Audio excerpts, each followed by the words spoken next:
जय श्री राम, जय हनुमान, जय गुरुदेव। मेरी प्यारी बहनों और भाइयों, आज मैं फिर आपके सामने एक शुक्रवार का जो लक्ष्मी प्राप्ति का एक उपाय फिर लेकर के आपके सामने आई हूँ। और आप बड़े विश्वास के साथ कीजिएगा कि अपन को एक लक्ष्मी प्राप्ति का कुछ उपाय करना है। इसके लिए पहले तो मैं थोड़ी सी आपको ये बात बता दूं कि लक्ष्मी प्राप्त करने के लिए अपन को किन किन बातों का ध्यान और रखना चाहिए। होता क्या है कि घर में साफ़ सफाई ना हो तो अपने घर में लक्ष्मी नहीं रुकती है, दरिद्रता फैलती है और लक्ष्मी का आगमन नहीं हो पाता है। और अपन परेशान हो देते हैं कि इतना कमा रहे हैं, इतना सब कुछ जा रहे हैं, इतनी पाठ पूजा कर रहे हैं, उसके उपरांत भी अपने पास लक्ष्मी क्यों नहीं रुक रही है। पहला कारण तो ये हो गया।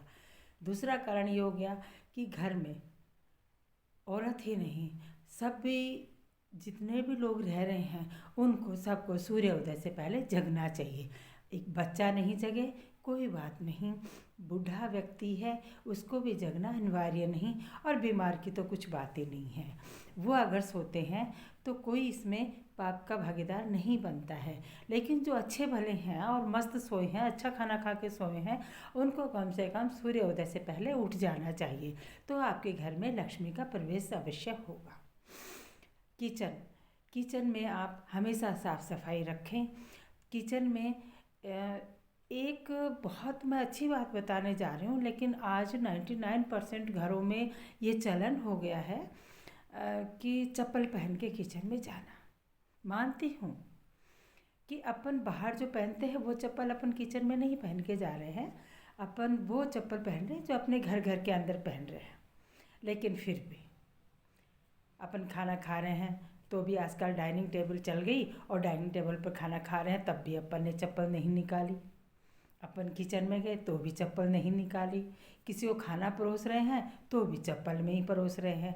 उससे भी लक्ष्मी रुष्ट होकर चली जाती है। अगर आप किसी पंडित या घर में बड़े सास ससुर पिता बड़ा भाई गुरु जो भी अपने सम्माननीय हैं आदरणीय हैं जिनका अपन आदर करते हैं, उनको हमेशा चप्पल उतारते हुए ही खाना परोसना चाहिए। ये मुझे मेरे गुरुदेव ने सिखाया है और मैं वही बात आपको दोहरा रही हूँ कि मैं आप लोगों के सामने वही उपाय छोटे छोटे लेकर के आती हूँ जिनमें कोई विशेष खर्चे वाली बात नहीं होती है, ना ही उसमें कोई इतना आपको खर्चा करना होता है। रोज़मर्रा की चीज़ों के मैं छोटे छोटे उपाय बताती हूँ और वही गुरुदेव मुझे समझाते हैं, बताते हैं और मेरे से करवाते हैं। मैं खुद करती हूँ, उसके बाद मेरी बहनों और भाइयों में आप तक के ये उपाय लेकर के आती हूँ। तो आपको करना क्या है, शुक्रवार के दिन, कल शुक्रवार है, उस दिन आपको 9 कन्याओं को खीर खिलानी है। वो कैसे खिलानी है वो आप सुनिए। गाय का दूध लेके आइए आप, देखो इजी वे से मिल जाता है अक्सर, तो एक ही दिन की बात है। अगर आप गाय का दूध ला सकते हैं तो बहुत अच्छी बात है, नहीं ला सकते हैं तो फिर वो अलग बात है। लेकिन 99% आप कोशिश यही कीजिएगा कि गाय का दूध आपको अवेलेबल हो जाए, ठीक है। उसकी आपको खीर बनानी है। उस खीर में चावल डालने हैं, लेकिन चीनी नहीं डालनी। चीनी की जगह आपको मिश्री का उपयोग करना है। उसमें आप मिश्री डालें, खीर बनाएं, इलायची डालें, जो भी आप और ड्राई फ्रूट डालना चाहते हैं वो डालें, कोई दिक्कत नहीं है। उसके बाद आप लक्ष्मी जी और विष्णु जी की प्रतिमा आपके घर पे होगी।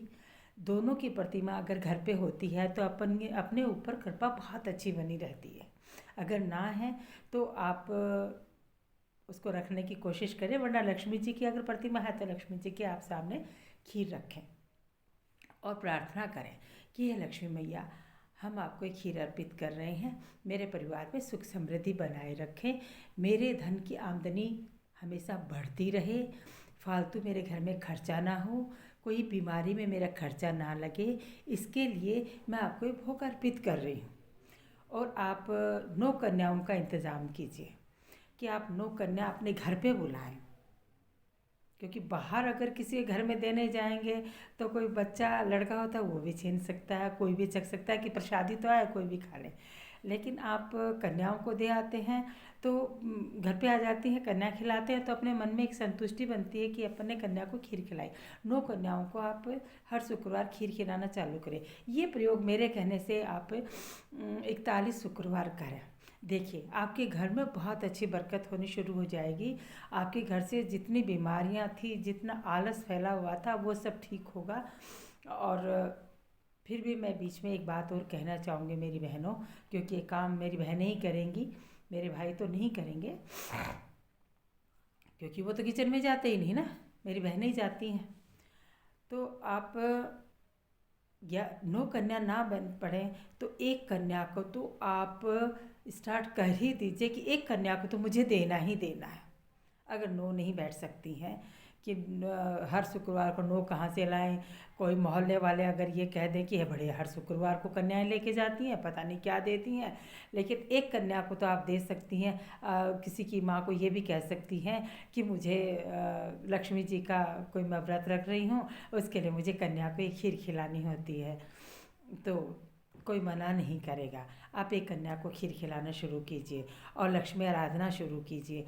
फिर देखिए आपके घर में कितना लाभ शुरू हो जाएगा और आप सुखी अपने आप को। बस इतना है कि मैं हर वीडियो में आपको हर बार यही बात कहती हूँ कि आप उसके बारे में सोचेगा कि लक्ष्मी माता पॉजिटिव सोचेगा कि मैंने ऐसा काम शुरू किया है, एक कन्या को मैंने हर शुक्रवार को खीर खिलानी शुरू की है, इससे मेरे घर में सब अच्छा हो रहा है, विष्णु भगवान मेरे लिए सब अच्छा कर रहे हैं, लक्ष्मी मैया का मेरे ऊपर आशीर्वाद बन रहा है, मेरे घर में सुख समृद्धि बनी हुई है, बीमारियां जा रही हैं।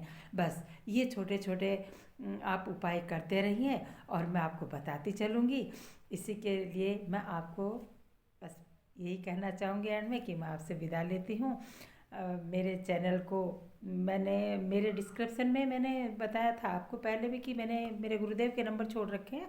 फिर भी कोई समस्या हो, आपको कुछ जानना हो, अपने जन्मपत्री के बारे में कुछ जानना हो तो निःशुल्क सेवा है। डिस्क्रिप्शन में मेरे गुरुदेव के नंबर मिलेंगे आपको और उस पर आप मैसेज कर दीजिएगा, कॉल नहीं कीजिएगा, आपको हर उपाय का समाधान मिलेगा, बड़ी से बड़ी समस्याओं से निदान मिलेगा।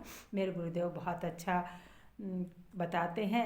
मैं इसलिए कहूँगी क्योंकि मैं मेरे गुरुदेव की कृपा से बहुत कुछ बनी हूँ, इस वजह से मैं आपको ये सब बता रही हूँ। तो मेरी प्यारी बहनों, आप उस नंबर पे कांटेक्ट ज़रूर कर लीजिएगा, व्हाट्सअप ज़रूर कर दीजिएगा। इसके साथ मैं आपसे चलती हूँ, फिर अगले वीडियो के साथ फिर एक छोटा सा उपाय लेती हुई मैं फिर आऊँगी। शुभ्रा भारद्वाज। जय श्री राम, जय गुरुदेव, जय हनुमान।